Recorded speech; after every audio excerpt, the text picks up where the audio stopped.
বিসমিল্লাহির রহমানির রহিম।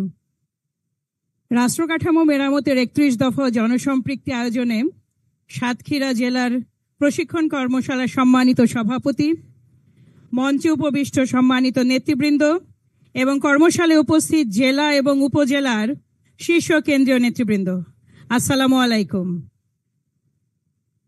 লাঞ্চের পরে প্রথমে সকালের খুব লম্বা সেশনের পরে লাঞ্চের পরে আমাকে প্রথম শুরু করতে হচ্ছে।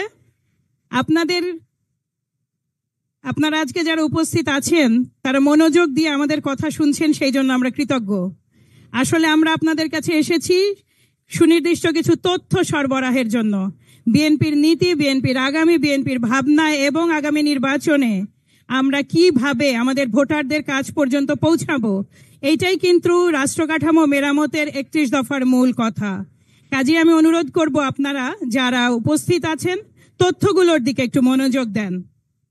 আপনাদের সবার ফাইলে এই যে 31 দফাটা আছে, 31 দফা আপনারা অনেক আগে থেকেই বোধহয় কিছু না কিছু জানেন। আমাদের সম্মানিত প্রধান আলোচক এবং আমাদের টিম লিডার ইসমাইল জাবিউল্লাহ ভাই আপনাদেরকে বলেছেন যে 31 দফার এই বইয়ের মধ্যে যদি আমরা এই ছোট বইটা ধরি তাহলে কিন্তু অনেক কিছুরই ব্যাখ্যা নাই।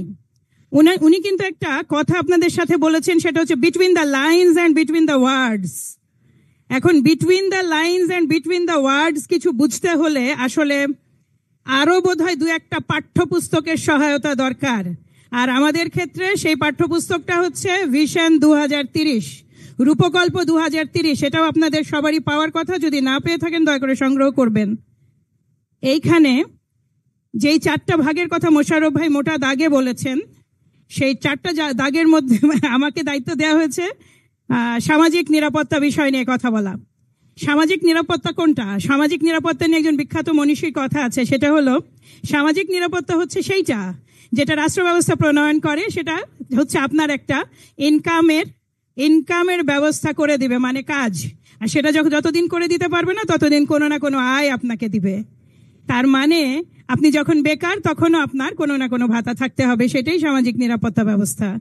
আমাদের 31 দফা যদি আমরা খুলি, একেবারে প্রথম থেকে যদি যাই, 2য় দফাটা আপনারা দেখেন, রেইনবো নেশন, সেখান থেকে শুরু হয়েছে কিন্তু সামাজিক নিরাপত্তা ব্যবস্থার প্রথম স্তর। এইখানে সমস্ত নাগরিকের যার যেটা ধর্মবিশ্বাস, যার যেটা রাজনৈতিক বিশ্বাস, যার যেটা জাতিগত বৈশিষ্ট্য থাকুক না কেন, তাকে একই ধরনের একই নাগরিক সুবিধা নিশ্চিত করতে হবে। তার মানে আপনার এখান থেকেই শুরু হলো সামাজিক নিরাপত্তা ব্যবস্থা নিশ্চিত করা। এরপরে আপনি আসেন ধারা 14। ধারা 14তে আপনি যখন আসবেন তাহলে সর্বস্তরে আইনের শাসন এবং মানবাধিকার, আইনের শাসন এবং মানবাধিকার প্রতিটা নাগরিকের জন্য। তার মানে হলো আপনার বেসিক নিড যেটা রাষ্ট্র আপনাকে দিতে বাধ্য, সেই বেসিক নিডের পাশাপাশি আপনার বেঁচে থাকার যে ন্যূনতম বিষয় সেগুলো নিশ্চিত করবে। মানবাধিকার একজন মানুষ হিসেবে মানবিক মর্যাদা নিয়ে এবং আত্মসম্মান নিয়ে টিকে থাকা নিশ্চিত করবে। কাজেই আপনার 14তম ধারাতেও কিন্তু সামাজিক নিরাপত্তা ব্যবস্থা নিশ্চিত করে। এরপরে আসি ধারা 15তে। 15 যদি শেষ অংশে আপনারা দেখেন, ওখানে খুব স্পষ্টভাবে বলা আছে রাষ্ট্রের যে উদ্বৃত্ত আয় সেটা বিশেষভাবে বন্টিত হয়ে যাবে সুবিধা বঞ্চিত নাগরিকদের মধ্যে। সামাজিক নিরাপত্তা ব্যবস্থার এইটা একটা ধাপ। এরপরে যদি আমরা আসি ধারা 16, সেটা হচ্ছে ধর্মীয় স্বাধীনতা। ধর্মীয় স্বাধীনতা যখন সর্বোচ্চ নিশ্চয়তা আমরা দিচ্ছি, তার মানে মানুষ হিসেবে তাদেরকে সম অধিকার দিচ্ছি, সেটাও সামাজিক নিরাপত্তা ব্যবস্থা নিশ্চিত করে। 17 নম্বর ধারাটি ইতিমধ্যে আলোচিত হয়েছে, তবু আরেকবার বলি, ইনকাম বিবেচনায় আপনার মজুরি কিংবা বেতন নির্ধারণ, এটা কিন্তু কেবল মজুরির ক্ষেত্রে নয়, যদিও মাথায় রাখতে হবে ঐতিহাসিকভাবে বিশ্বজুড়ে শ্রমিক শ্রেণী হচ্ছেন তারা যারা হচ্ছেন নাগরিক সুবিধা বঞ্চিত এবং সামাজিক নিরাপত্তা ব্যবস্থা সবচেয়ে বেশি তাদের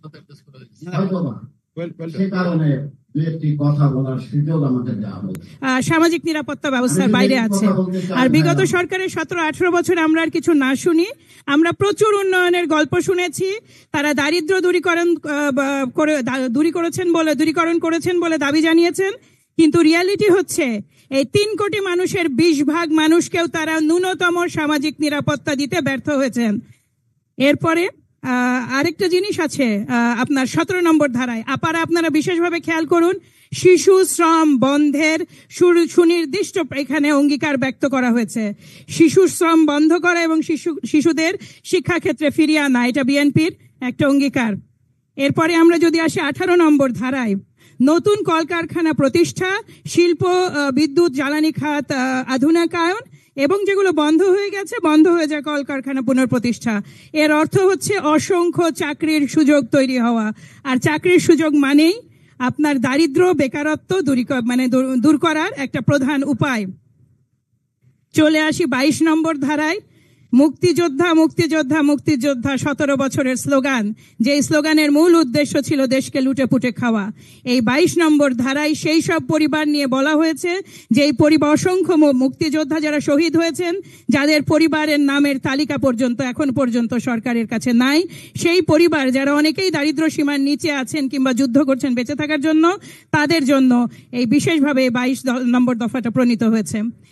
এবার 23 নম্বর ধারা, আধুনিক ও যুবোপযোগী যুব উন্নয়ন, এইটা নিয়ে আমি একটু পরে বলবো, এবং 24 নম্বর ধারাটা যেটা নারী, ওইটা একটু পরে বলবো। আর শিক্ষা, এটা মানুষের মৌলিক অধিকার, সেই শিক্ষা নিয়েও আমাদের খুব বিশদ বর্ণনা আছে স্বাস্থ্য নিয়ে। কেন আমি স্বাস্থ্যটা একটু আলাদাভাবে সবসময় বলি, স্বাস্থ্যের ক্ষেত্রে এনএইচএস যে সিস্টেমটা, ওটাতে আপনার যে ভোটার আইডি কার্ড বা স্মার্ট কার্ড বা নাগরিক কার্ড, সেটাই কিন্তু আপনার হেলথ কার্ড হিসেবে পারফর্ম করবে।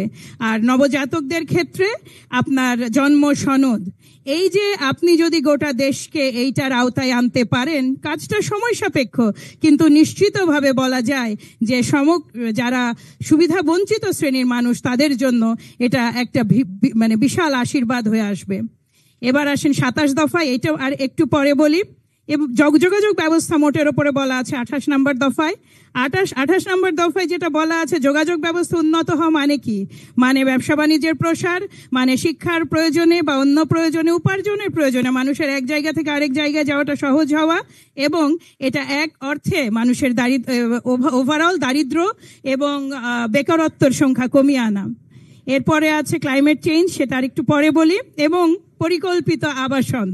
পরিকল্পিত আবাসনটা হচ্ছে এমন একটা প্ল্যান, যে এই প্ল্যানের আওতায় বিশেষ করে কিছু কিছু অঞ্চল আছে বাংলাদেশে, যে অঞ্চলগুলোতে আপনার কৃষি জমি দখল হয়ে আবাসনে চলে গেছে কিংবা নানা ধরনের অন্যান্য বাণিজ্যিক কার্যক্রমে ব্যবহৃত হচ্ছে। পরিকল্পিত আবাসন কথাটার অর্থ হচ্ছে আপনার জন্য এমন একটা আবাসন ব্যবস্থা নিশ্চিত করা, যে আবাসন ব্যবস্থার একেবারে নিকটতম দূরত্বে শিক্ষা, আপনার স্কুল কলেজ মাদ্রাসা, আপনার হাসপাতাল এবং অন্যান্য নাগরিক সুবিধা সহজলভ্য থাকবে।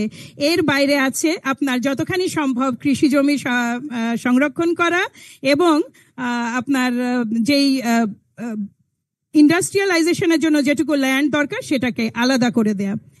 এই যে মোটের ওপর আপনাদেরকে বলে গেলাম, এটা কিন্তু গড় বললাম। এইটা বলার পরে এবার আমি মূল চলে আসি। মানব সম্পদ উন্নয়ন এমন একটা বিষয় যেটা তারুণ্যের উন্নয়ন, যেটা নিয়ে কথা বলা আজকে আমার একটা প্রধান বিষয়। শিক্ষা এবং মানব সম্পদ উন্নয়ন কিন্তু ওতপ্রোতভাবে জড়িত। বিএনপির অঙ্গীকার হচ্ছে দেশের প্রতিটা শিশুকে শিক্ষা ব্যবস্থার আওতায় নিয়ে আসা এবং সুনির্দিষ্ট একটা সময়ের মধ্যে দেশকে সম্পূর্ণ নিরক্ষরতা মুক্ত করা। এর শিক্ষা খাতে জিডিপি 5%, এটা তো আগেই বলেছেন ইসমাইল জাবিউল্লাহ ভাই। এবং প্রাথমিক এবং মাধ্যমিক পর্যায় পর্যন্ত শিক্ষা ব্যবস্থা যেটা আমরা প্ল্যান করেছি, সেটা হচ্ছে নিড বেসড এডুকেশনটা আমি একটু বলি। নিড বেসড এডুকেশন হচ্ছে সেইটা যেটা একটা মানুষকে মোটামুটি ভাবে বেঁচে মোটামুটি ধরনের চাকরি বাকরি করার নিশ্চয়তা দেয়। আপনার মানুষ হিসেবে একটা মিনিমাম মানবিক মর্যাদা নিয়ে বেঁচে থাকার জন্য যেইটুকু আপনার শিক্ষা দরকার, সেইটা হচ্ছে নিড বেসড এডুকেশন। এবং মাধ্যমিকের পরে উচ্চ মাধ্যমিক থেকে বিশ্ববিদ্যালয় স্তর পর্যন্ত শিক্ষাটা হচ্ছে নলেজ বেসড। এটার অর্থ হচ্ছে বিশেষায়িত জ্ঞানের আপনার সেনানী তৈরি করা। কেউ ডাক্তার হবেন, কেউ ইঞ্জিনিয়ার হবেন, কেউ অন্যান্য বিশেষায়িত ক্ষেত্রে যাবেন। এই শিক্ষা ব্যবস্থার যখন এই সেগ্রিগেশনটা হয়ে যাবে, আমাদের মধ্যে একটা প্রবণতা আছে, পারি না পারি সবাই বিশ্ববিদ্যালয় পর্যন্ত পড়াশোনা করেন, কিন্তু চাকরি বাকরি চাকরি জীবনে দেখা যায় যে তারা এমন কোনো মানে ভালো চাকরিতে তারা সুযোগ পাচ্ছে না। তার প্রধান কারণটা হচ্ছে যে বেঁচে থাকার জন্য যতটুকু বেসিক শিক্ষা প্রয়োজন, তারপরে যদি একজন নাগরিক বা তরুণ কারিগরি বা অন্যান্য ভোকেশনাল ট্রেনিং এর দিকে মনোযোগ দেন, তাহলে কিন্তু তার অনেক বেশি আয় রোজগারের রাস্তা বা উপার্জনের রাস্তাটা খুলে যায়। আপনি যদি খেয়াল করে দেখেন যে হাতের কাজ যারা জানেন, একজন রাজমিস্ত্রি, একজন প্লাম্বার কিংবা একজন কাঠ মিস্ত্রি যেটা ইনকাম, সেটা কিন্তু অনেক সময় আমরা দেখি যে মানে একেবারে উচ্চ পর্যায় পর্যন্ত পড়াশোনা করে আসার পরেও সেটা মিট করা যায় না। কারণ হচ্ছে নলেজ বেসড এডুকেশন সবার জন্য নয়, সবার মেধা এক নয়, মেধাভিত্তিক ডিফারেন্স আছে, এবং যার মেধা তাকে যাকে যেদিকে নিয়ে যায় সেইটাকে সঠিকভাবে পরিচর্যা করাই বাংলাদেশ জাতীয়তাবাদী দলের মূল লক্ষ্য। আর আরেকটা জিনিস সম্মানিত ভারপ্রাপ্ত চেয়ারম্যান এর আগে বারবার বলেছেন, আপনারা বোধহয় দেখেছেন, বাংলা এবং ইংরেজির বাইরে আর একটি আন্তর্জাতিক ভাষা ইন্ট্রোডিউস করা। এইটার অর্থ হচ্ছে সমগ্র দেশে স্কুল, কলেজ, মাদ্রাসায় সর্বত্র দ্বিতীয় একটা আন্তর্জাতিক ভাষা শেখার বাধ্যতামূলক অপশন থাকতে হবে।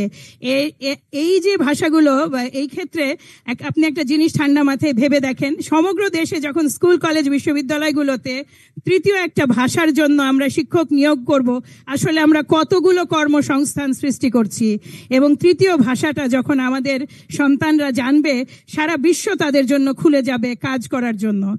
এর বাইরে আছে যে কোনো একটা খেলাধুলায় অংশ নিতেই হবে তরুণদের।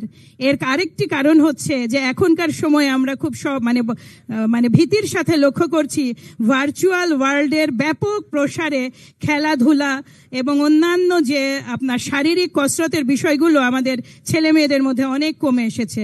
স্কুল কলেজে যদি বাধ্যতামূলক আপনার কোনো না কোনো খেলা বাধ্যতামূলক থাকে, তাহলে আর কিছু হোক না হোক তরুণরা অন্তত শারীরিকভাবে কিছুটা সক্ষমতা অর্জন করবেন।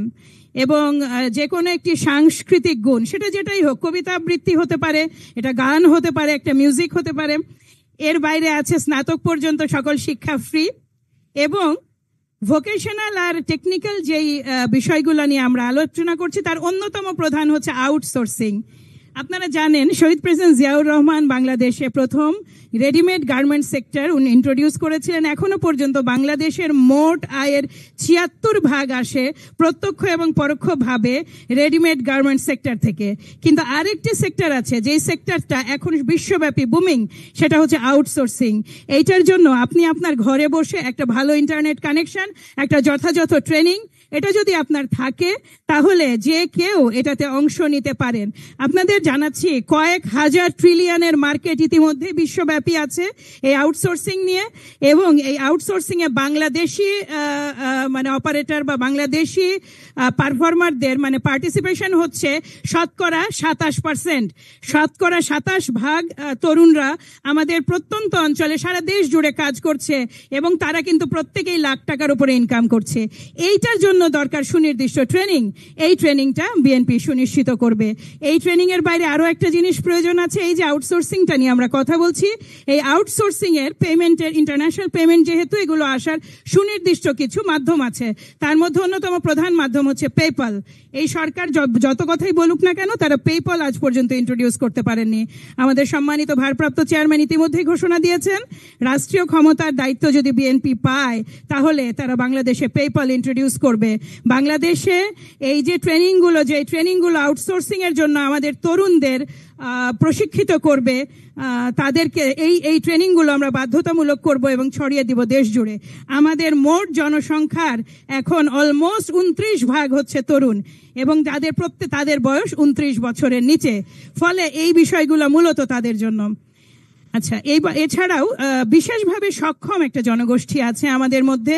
এই বিশেষভাবে সক্ষম জনগোষ্ঠীকে যথাযথ শিক্ষা অর্জনের জন্য বিশেষ শিক্ষক নিয়োগ এবং বাংলাদেশের প্রতিটা মানে অংশে বা প্রতিটা অঞ্চলে এটার উপযুক্ত শিক্ষা প্রতিষ্ঠান তৈরি করা বাংলাদেশ জাতীয়তাবাদী দলের আরেকটি অঙ্গীকার। এবং আরেকটা মূল বিষয় এখন যেটা আমরা ধাক্কা খাই, সেটা হচ্ছে আমাদের শিক্ষা ব্যবস্থা যখন ধ্বংস হয়েছে, সবচেয়ে বেশি ধ্বংস হয়েছে শিক্ষকদের মান। এই শিক্ষকদের মান উন্নয়নের জন্য বেশ কিছু পদক্ষেপ বিএনপি ভেবেছে। তার মধ্যে বিশেষভাবে প্রাথমিক এবং মাধ্যমিক পর্যায়ে শিক্ষকদের মানে বিশেষ মানে স্পেশাল ট্রেনিং এবং তাদের পে স্কেল নিয়ে চিন্তা ভাবনা করা হচ্ছে। কারণ আমরা যদি চাই যে আমাদের শিশুরা আগামীর বাংলাদেশের যোগ্য নাগরিক হিসেবে গড়ে উঠুক, তাহলে তাদের যোগ্য শিক্ষকের হাতে তাদের দায়িত্ব থাকতে হবে। এবং যেই পে স্কেল এখন বরাদ্দ আছে সেটা আর যাই হোক খুব ডেডিকেটেড ওয়েতে তাদের কাজ করার সুযোগ থাকে না।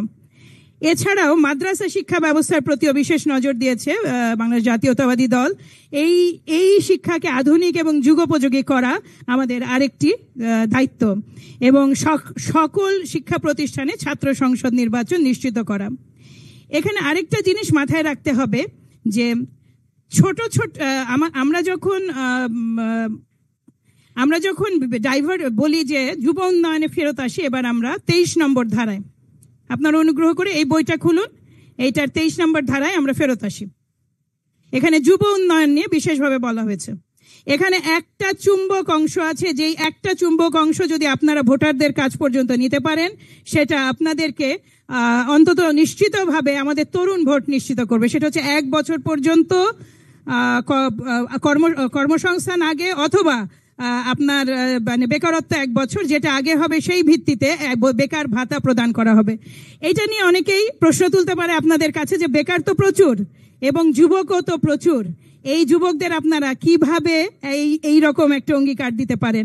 দেখেন, বাংলাদেশ জাতীয়তাবাদী দল যেই ধরনের ডাইভার্সিফাইড মানে ট্রেনিং এর কথা চিন্তা করছে, মানে একেবারে নানামুখী ভোকেশনাল ট্রেনিং এবং অন্যান্য ট্রেনিং নিয়ে ভাবছে। এই বাংলাদেশকে সংসদীয় গণতন্ত্র যে দল দিয়েছে তার নাম বিএনপি, তারা মুদ্রা দিচ্ছি, আর ওই পিঠে কেউ নেই।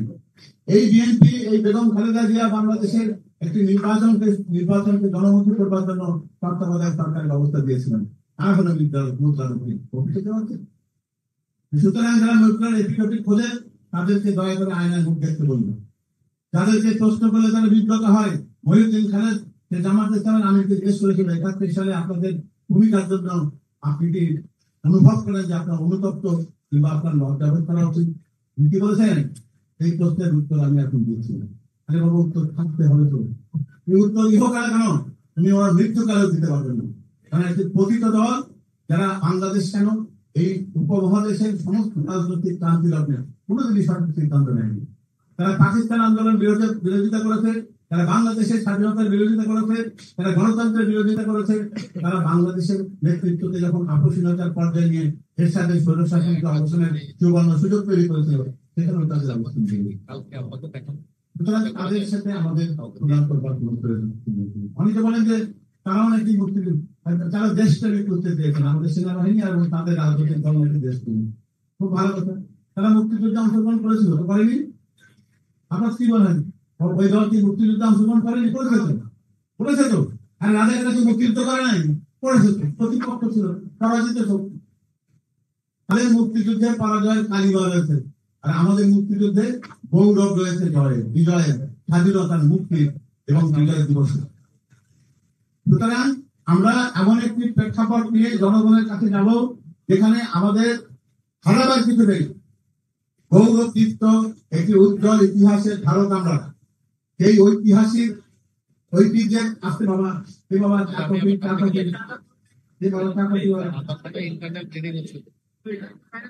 শেষ করো না,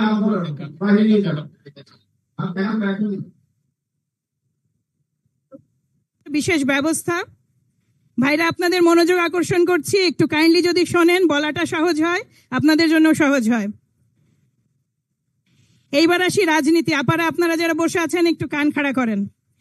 এই আমাদের রাজনীতিতে বিশেষ করে স্থানীয় সরকার পর্যায়ে নারীদের প্রতিনিধিত্ব বৃদ্ধি করার একটা সরাসরি পরিকল্পনা বাংলাদেশ জাতীয়তাবাদী দলের আছে। এছাড়াও দলের সাংগঠনিক কাঠামোতে আপনারা যারা আছেন তাদের যোগ্যতা এবং দক্ষতা অনুযায়ী স্তরে স্তরে তাদের অন্তর্ভুক্ত করা হবে এবং নতুন নারী নেতৃত্ব তৈরিতে তাদের মানে সামনে নিয়ে আসার একটা প্রধান পরিকল্পনা আমাদের হাতে আছে।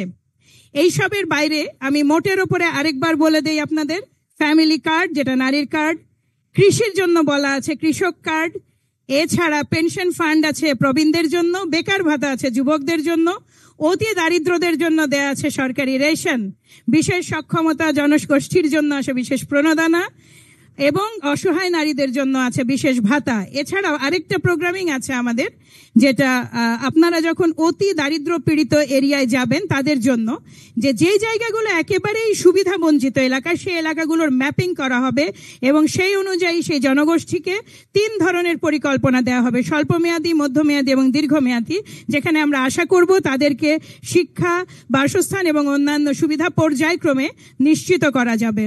এছাড়াও জলবায়ু বিষয়ে আমি একটা কথা বলে শেষ করি। 5 বছরে 5 কোটি বৃক্ষ রোপণের কর্মপরিকল্পনা ভারপ্রাপ্ত চেয়ারম্যান স্বয়ং আপনাদেরকে এর আগে তার বক্তব্যে বলেছেন। জলবায়ু সমস্যার অসংখ্য আপনার কি বলে আমাদের উপরে প্রভাব আছে। এর সরাসরি প্রভাব হলো যখন নদী ভাঙন হয় তখন মানুষ চলে যায় সামাজিক নিরাপত্তা বেষ্টনীর নিচে, এবং যখন এগুলো যদি আমরা প্রতিহত করতে পারি, আমরা যদি গাছ লাগাতে পারি, আমরা যদি জলবায়ুটার এই যে এত ব্যাপক পরিবর্তন হচ্ছে সেটা কিছুটা বদলে আনতে পারি, তাহলে সামাজিক নিরাপত্তা বেষ্টনীর আওতায় যারা আছেন তাদের সংখ্যা কিন্তু ক্রমশ কমে আসবে। আপনারা খুব মনোযোগ দিয়ে আমার কথা শুনলেন। আপনাদেরকে এবার দুটো কথা বলবো। বাংলাদেশ জাতীয়তাবাদী দলের সারা জীবন একচেটিয়া ভোটার হচ্ছেন নারীরা। শহীদ প্রেসিডেন্ট জিয়াউর রহমানের সময় তিনি একচেটিয়া নারীদের ভোট পেয়েছেন। আপনাদেরকে বলছি, ম্যাডাম খালেদা জিয়া কোনোদিন তার কোনো আসনে হারেননি, তিনিও একচেটিয়া, তার সময়েও বাংলাদেশ জাতীয়তাবাদী দল একচেটিয়া নারীদের ভোট পেয়েছে। আপনারা এইটা নিশ্চিত করবেন আমাদের ভারপ্রাপ্ত চেয়ারম্যান জনাব তারেক রহমান যখন দেশে আসবেন, তার মতো দূরদর্শী, তার মতো সুদর্শন এবং তার মতো এত চমৎকার নেতৃত্ব, আমাদের তার ভোট বাক্সেও যেন সর্বোচ্চ ভোট নারীদেরই পড়ে, এই 51% একটা বড় অংশ আপনারা নিশ্চিত করবেন। আপনি মনে রাখবেন, আমাদের নেতা সেই নেতা যিনি বলেছেন যে আমার উপরে যে নির্যাতন হয়েছে তার জবাব আমি দিতে চাই এই 31 দফার বাস্তবায়নের মধ্যে। অনুগ্রহ করে এই কাজটা আপনারা তাকে সহযোগিতা করেন, বাংলাদেশ জাতীয়তাবাদী দলকে সহযোগিতা করেন। ধন্যবাদ সবাইকে। আসসালামু আলাইকুম। বাংলাদেশ জাতীয়তাবাদী দল জিন্দাবাদ। ধন্যবাদ সবাই।